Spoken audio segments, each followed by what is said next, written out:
안녕하십니까, 미린입니다. 저번 시간에는 마조록에 나타난 의생신 삼신에 대해서 알아보았습니다. 이번 시간에는 도노입도 요문론에 나타난 의생신 삼신에 대해서 알아보도록 하겠습니다. 도노입도 요문론은 마조도일 스님의 제자인 대주해 스님이 저술한 책이 되겠습니다. 이 대주해 스님은 이분의 전기는 명확하게 기록된 것은 없고 조당집 권14, 경덕전등록 권6 등에 단편적으로 나타나는데 마조 스님을 6년간 모시고 살았다라는 사실이 스님의 생존 연대를 추정할 수 있는 유일한 단서가 되겠습니다. 이 대주해 스님께서 저술한 도노입도 요문론 제1권에 나오는 내용을 보도록 하겠습니다. 이렇게 한문 원문을 제가 번역한 것을 보도록 하겠습니다. 팔식을 바꾸어서 네 가지 지혜를 이루며 네 가지 지혜를 묶어서 삼신을 이룬다 하니 몇 개의 식이 한 지혜를 함께 이루며 몇 개의 식이 한 지혜를 홀로 이루는 것입니까? 눈, 귀, 코, 혀, 몸의 5식이 함께 성소작지를 이루고 제6식은 의식이니 홀로 묘관찰지를 이루고 제7심식은 홀로 평등성지를 이루며 제8함장식은 홀로 대원경지를 이루느니라. 우리가 불교에서 전식득지라는 말을 쓰는데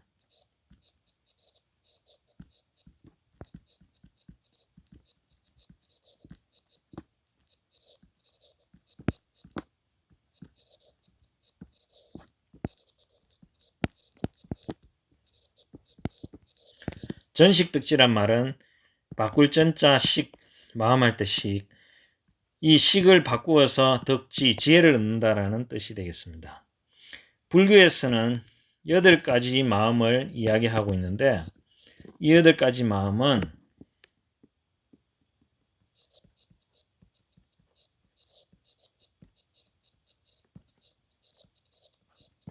전오식,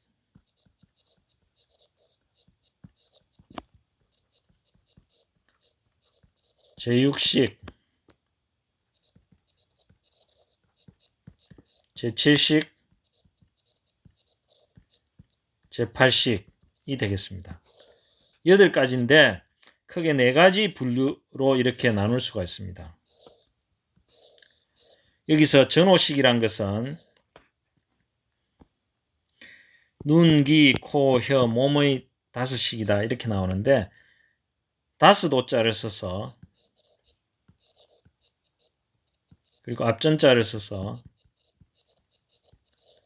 전오식이라는 것은 눈으로 보고 귀로 듣고 코로 냄새 맡고 혀로 맛보고 몸으로 촉감을 느끼는 요 5가지가 전오식이 되는데 이것은 성소작지로 수행이 되면 바뀌게 되고 제6식이란 것은 이 전오식을 바탕으로 한 것인데 예를 들어서 우리가 꽃이라는 것을 볼 때 전오식으로는 눈으로는 이 꽃의 모양이나 빛깔을 보고 코로는 이 꽃의 향기, 냄새를 맡아보고 손으로 이렇게 몸으로 꽃의 꽃잎을 만져본다든지 하면 이 촉감으로 꽃의 촉감을 알 수는 있지만 이 꽃이라는 개념은 전오식으로는 알 수 있는 것이 아니고 이 눈이나 귀나 코나 혀나 몸으로 감각기관으로 느낀 것을 가지고 이러이러한 빛깔과 이러이러한 색깔과 이러이러한 형태와 이러이러한 냄새나 향기가 나고 이러이러한 촉감이 느껴지는 것이 꽃이다라고 우리가 개념을 머릿속에서 이 마음에서 만들게 되죠. 이 개념을 만드는 작용, 이 개념 이것을 제육식이라고 합니다.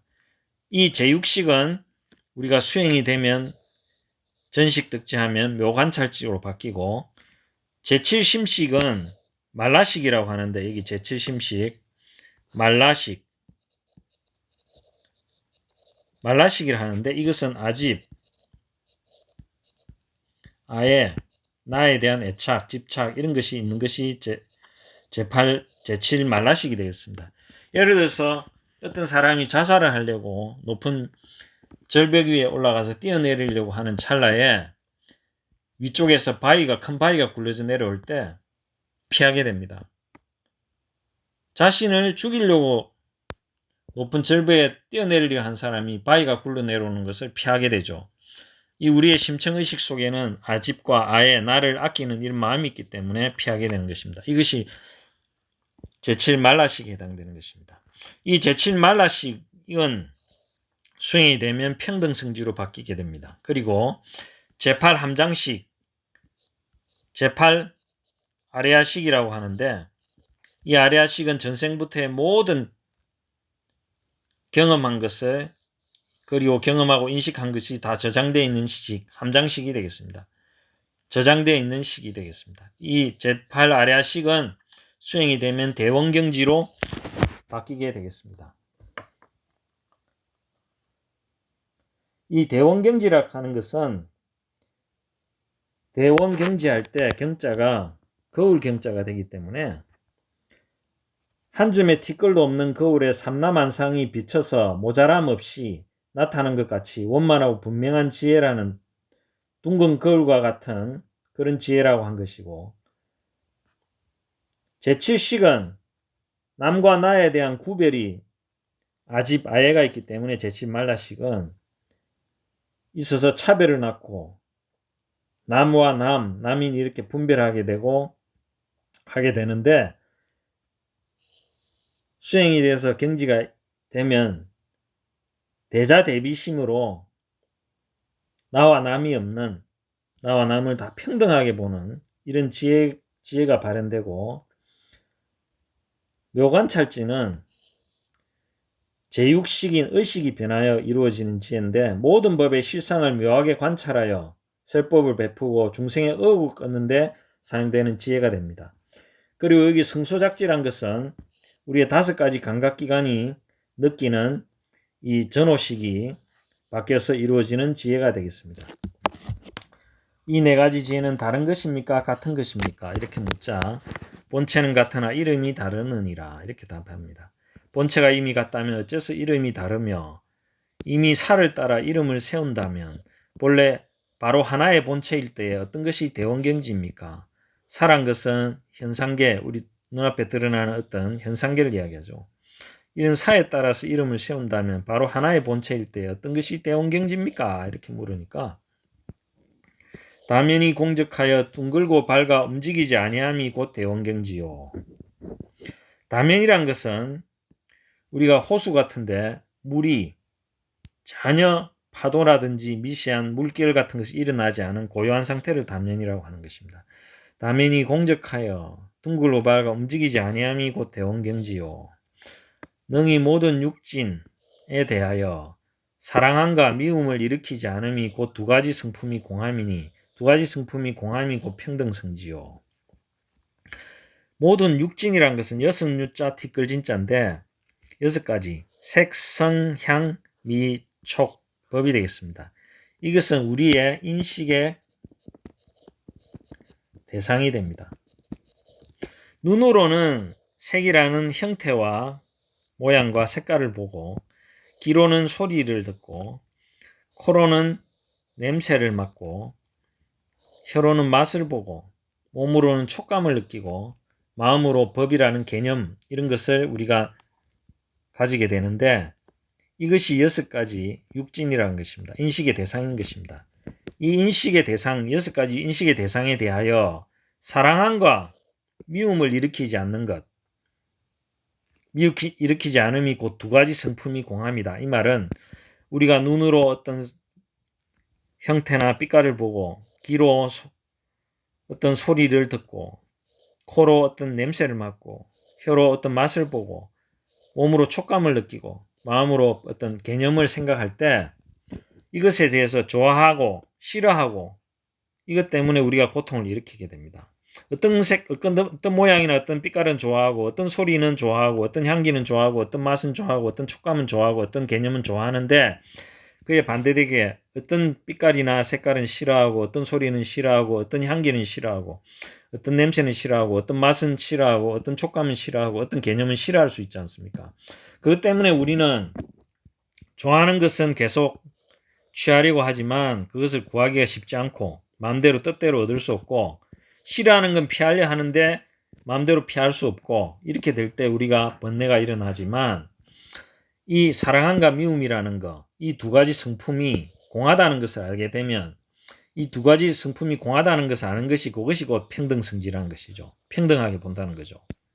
이런 지혜를 얻게 된다는 것입니다. 능히 모든 육권의 경계에 들어가 잘 분별하되 어지러운 생각을 일으키지 아니하고 자제를 얻음이 곧 묘관찰지요. 능히 모든 건으로 하여금 살을 따라서 응용하여 모든 정수에 들어가서 두 가지 모양이 없음이 곧 성소작진이라. 여기서 능히 모든 건이라는 것은 재건이라고 원문에는 나오는데, 아니, 비, 설, 신을 말하는 것이죠. 눈, 귀, 코, 혀, 몸, 이것을 말하는데, 이 눈, 귀, 코, 혀, 몸으로 하여금 드러난 현상계를 따라서 응용하여, 응용한다는 것은 인식하는 것을 말하죠. 눈으로는 어떤 모양이나 빛깔을 보고, 귀로는 어떤 소리를 듣고, 코로는 어떤 냄새를 맡고, 혀로는 맛을 보고, 몸으로는 어떤 느끼는 것, 그것을 응용한다라고 표현한 것인데, 이런 드러난 현상계를 따라서 인식하여 모든 정수에 들어가서, 정수란 것은 산매, 정신이 고요하게 집중된 상태에 들어가서 두 가지 모양이 없음이 곧 성소작진이라. 두 가지 모양이 없다는 말은 우리가 눈으로 무엇을 보고,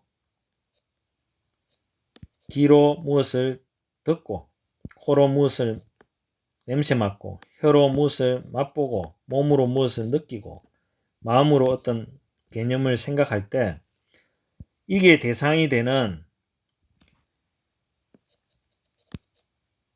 모양이나 색깔, 소리, 냄새인 향기, 맛, 그리고 촉감, 그리고 개념인 법, 이 6가지가 우리는 항상 인식의 대상과 인식의 주관, 이 대상이라는 것은 객관이 되겠죠. 객관, 인식의 대상, 객관이란 것은 어떤 빛깔이나 모양, 소리, 냄새, 맛, 촉감, 어떤 개념, 이것이 인식의 대상이고, 그것을 눈, 귀, 코, 혀, 몸, 마음으로 느끼는 어떤 나라는 주관이 있다.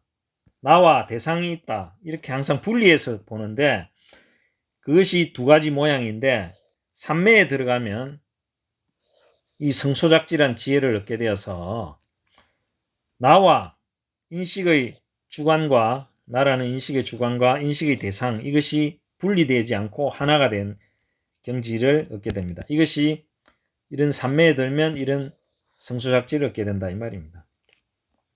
네 가지 지혜를 묶어서 세 가지 몸, 삼신, 법신, 보신, 화신이라고 이야기했죠. 세 가지 몸은